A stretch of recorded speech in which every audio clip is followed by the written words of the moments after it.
Shalom les amis, Beshem Hashem, Nassé Venatzliar, Shavua Tov, j'espère que vous allez bien. Alors on se retrouve pour la Koti Breslev.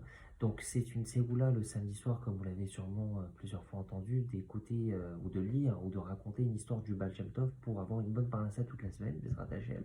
C'est ce que je vous souhaite. Alors une fois, Rabbi Nachman de Breslev était en train de veiller sa fille Odel. Rabbi Nachman avait 5 filles et son aînée s'appelait Odel, comme sa grand-mère, la fille du Baal Shem Tov. Et il était très triste parce que sa fille était allongée, mourante, elle était très malade, personne ne pouvait rien faire pour elle. Et donc il était en train de la veiller, il lire des Teilim sur le canapé à côté d'elle. Et à un moment, il s'est assoupi, il s'est endormi. Et quand il s'est endormi, il a rêvé de son arrière-grand-père, le Baal Shem Tov, que son mari protège, et qui lui a dit Mon fils, Nachman, pourquoi tu es si triste ?» Il lui a dit c'est normal, quand je vois ma fille dans cet état, je ne peux que être triste, je souffre pour elle. » Et le Baal Shem Tov, il lui a conseillé, il lui a dit raconte-lui des histoires de tzadikim, et raconter des histoires de tzadikim, c'est une ségoula, c'est une bonne pratique pour la refoua chez les mains.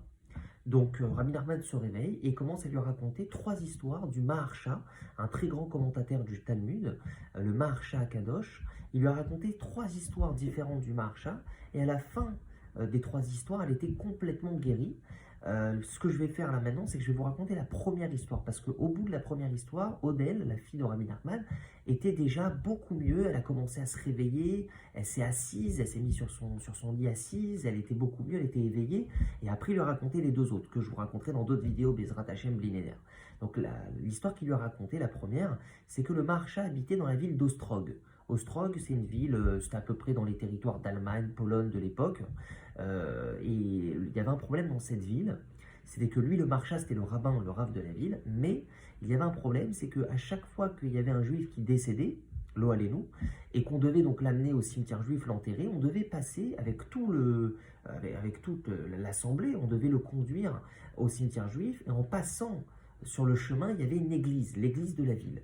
Et le curé de la ville, c'était un sorcier, un très grand sorcier, qui, en fait, sonnait les cloches de l'église en même temps que les juifs y passaient pour aller enterrer leurs morts.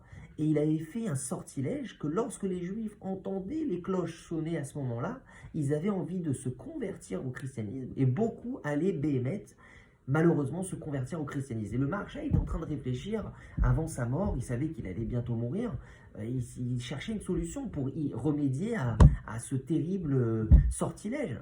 Et il a eu une idée. Ce qu'il a fait, c'est que il a appelé la Revra Kadisha, donc ceux qui s'occupent des morts, et il leur a dit voilà, je vais mourir bientôt, dans quelques jours. Lorsque je vais mourir, vous allez mettre un de mes livres que j'ai écrit, qui s'appelle Chidouché Maharsha, donc les nouveautés du Maharsha, et vous allez me le mettre sur mon corps en m'amenant au cimetière.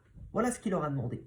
Donc quelques jours après, le Maharsha décède, et la Revra Kadisha l'allonge donc sur la civière, met son livre Chidouché Maharsha à sa demande sur son corps, et tous les juifs, des milliers de juifs de la ville, accompagnent le rabbin de la ville, le Maharsha, à sa dernière demeure, pour l'enterrement, tout simplement.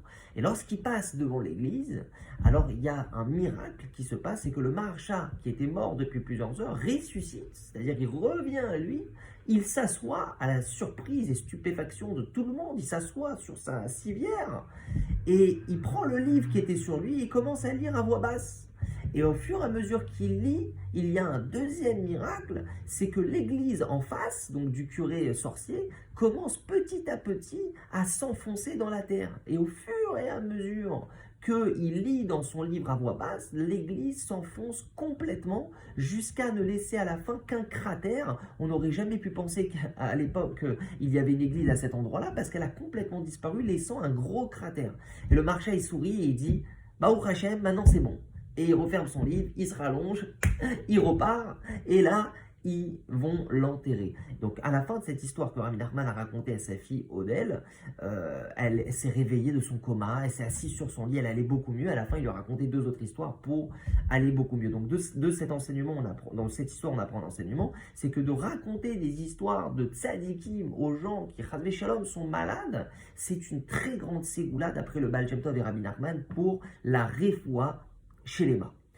D'autant plus qu'au niveau spirituel, pour faire teshuva, pour avoir envie de faire teshuva, de se rapprocher de la Torah, de se rapprocher de Dieu, de s'améliorer, c'est une grande ségoula également de lire, raconter ou entendre des histoires de tzadikim. Rabbi Nachman témoignait un jour que tout son feu de la Torah, son envie de servir Dieu, tout le feu qu'il avait pour Hachem et pour la Torah, il a puisé énormément des histoires de tzadikim qu'il a entendues lorsque les élèves du Baal Shem Tov et du Maggid de Mezrich, son successeur, passaient par la ville de Mezibouj, qui est la ville où est enterré le Baal Shem Tov, comme connaissent ceux qui ont été déjà à Ouman, qui ont déjà visité pèleriné le Baal Shem Tov là-bas. Et lui, en fait, Rabbi Nachman, ses parents, sa mère Fégé, qui était la petite fille du Baal Shem Tov, a hérité de la maison du Baal Shem Tov. Donc lorsque les élèves du Baal Shem Tov ou du Maggid de Mezrich, son successeur, venaient pèleriner leur maître, le Baal Shem Tov, ils passaient par la maison, l'ancienne maison du Baal Shem Tov, qui était là maintenant la maison de Rabbi Nachman, et ils mangeaient là-bas, ils dormaient là-bas, et ils racontaient à Rabbi Nachman, qui était encore enfant, beaucoup d'histoires du Baal Shem Tov. Et ça, Rabbi Nachman a dit que ça lui a énormément renforcé sa confiance en Dieu et sa volonté de servir Dieu. Donc Bezrat Hashem, j'ai encore plein d'enseignements sur le principe des histoires de tzadikim à écouter ou à diffuser, mais Bezrat Hashem, je vous raconterai dans une prochaine vidéo, peut-être demain.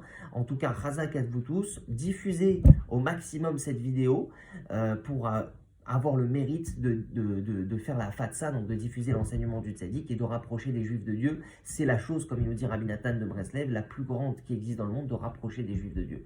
Chazak Ubao et à très bientôt, Bezrat Hashem.